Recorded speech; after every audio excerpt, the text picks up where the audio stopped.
Richard Edward Arnold was born on May 15, 1918, in Henderson, Tennessee, to a family rooted in the soil. The youngest of 5 children, Eddy's early life was defined by hardship. His father, a sharecropper, died when Eddy was just 11, leaving the family with little but grit and a few acres of rented farmland.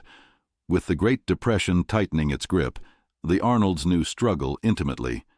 They worked the land, survived on faith, and made do with what they had. It wasn't a romantic beginning, but it was honest, and from it came a voice that would carry comfort and clarity for millions. Eddy first picked up a guitar at the age of 10, encouraged by his mother, who recognized a spark in her son that stretched beyond the cotton fields. He was drawn to ballads sung by neighbors on porches and old fiddle tunes, drifting through dusty lanes. By his teens, he was performing on local radio stations, the sound of his guitar and voice reaching ears far beyond the boundaries of Chester County. Though he briefly attended high school, financial pressure forced Eddy to leave and help support his family. He labored, plowed, and planted, yet music remained his refuge. He began to develop a distinctive baritone, warm and unwavering. The hardships around him didn't suppress his spirit. They sharpened it. Eddy's first major break came when he joined a Memphis radio station in the late 1930s. His performances, simple, heartfelt, started drawing attention. In 1940, he became the lead singer for the Pee Wee King Band, a respected group in the southern states. With King, Eddy toured extensively and learned how to handle a crowd, a microphone, and a grueling road schedule. By 1943, Eddy decided to strike out on his own. He moved to St. Louis and began appearing regularly on KWK radio. His popularity grew quickly, and his signature cowboy image, boots, hat, and earnest charm, earned him the affectionate nickname, the Tennessee Plowboy. But his true draw wasn't attire. It was the emotion in his delivery. He didn't belt out songs, he lived them, line by line. In 1944, Arnold signed a deal with RCA Victor, a moment that would shape the course of his life. His first record, Each Minute Seems a Million Years, didn't explode on the charts, but it hinted at his potential. A year later, his recording of That's How Much I Love You began climbing the country charts, and by 1947, he was topping them. Eddy began a stretch of success rarely seen in the genre. Between 1947 and 1948, he scored 5 #1 hits, including I'll Hold You in My Heart and Anytime. His delivery was never flashy or overly ornamented. It was tender and precise, aimed at the heart. He connected with people who had lived through war, poverty, and displacement. His records became companions for quiet nights and early mornings. By the 1950s, Eddy Arnold was a household name. He had more #1 hits than any other country artist at the time. He didn't sing for cowboys, he sang for sweethearts, widows, truck drivers, and anyone who had ever missed someone deeply. His voice became a fixture on jukeboxes and radios, from rural diners to city apartments. As musical tastes shifted during the mid-1950s, Eddy refused to be left behind. While others clung to honky-tonk sounds, he began incorporating smoother arrangements. Strings, background vocals, and lush production became part of his recordings. Some purists scoffed, but audiences embraced it.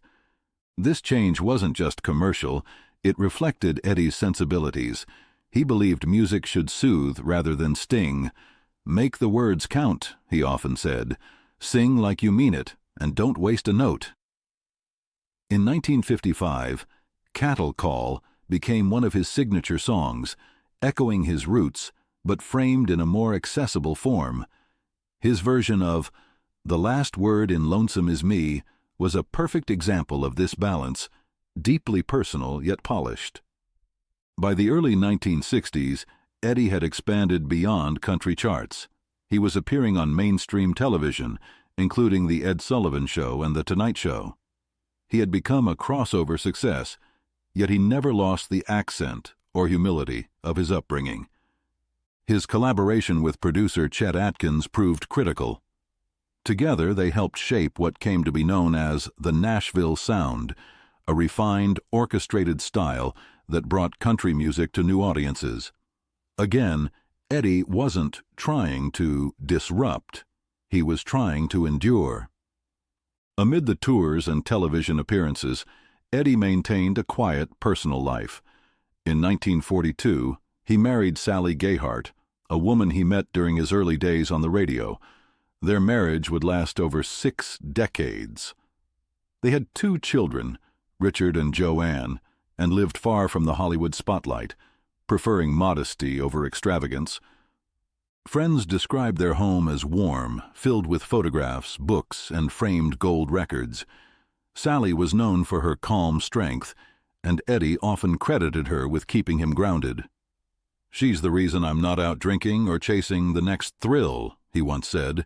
"She believed in me before anybody else did."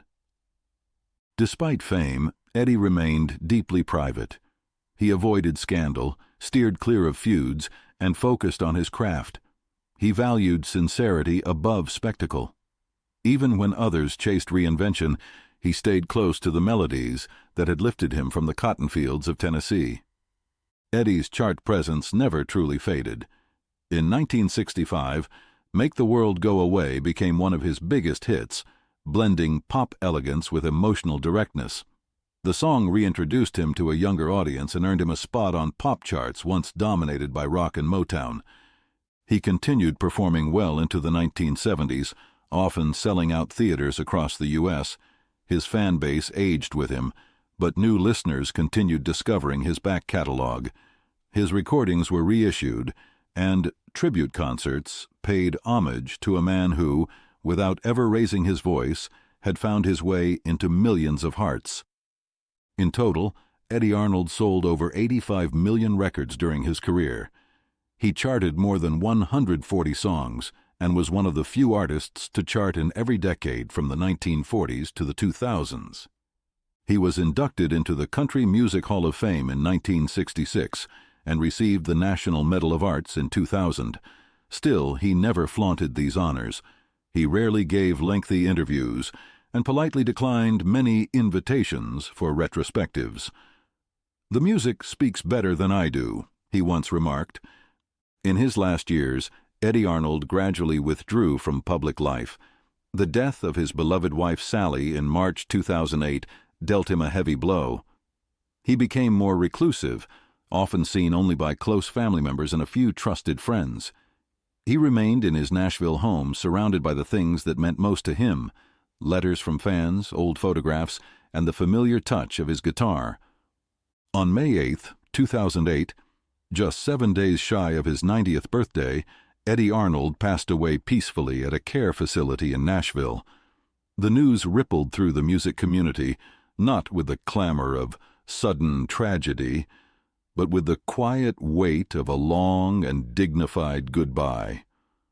Those who had grown up with his songs felt the stillness. His departure marked the end of a chapter. He was laid to rest beside Sally, the woman who had walked beside him through decades of fame and solitude. His funeral was a private affair, just as he would have wanted. There were no sweeping speeches or lavish productions. Instead, a few old songs played softly in the background, and loved ones remembered a man who had meant the world to so many without ever demanding the spotlight. Eddy Arnold's music never needed volume or bravado. It came from somewhere quieter. A man who emerged from poverty and toil never forgot the value of gentleness. He brought dignity to country music without asking for headlines.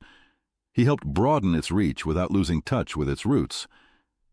In today's world, where speed and spectacle often overshadow sincerity, his recordings still offer a moment of calm, a place to breathe, to remember, to feel. Eddy Arnold wasn't chasing trends. He was offering something dependable, crafted with care and given without arrogance. Though his stage has long since gone dark, the echoes of his voice still carry. From old radios in Tennessee kitchens to digital playlists around the world, his songs live on, not in the noise of fame, but in the quiet spaces of memory.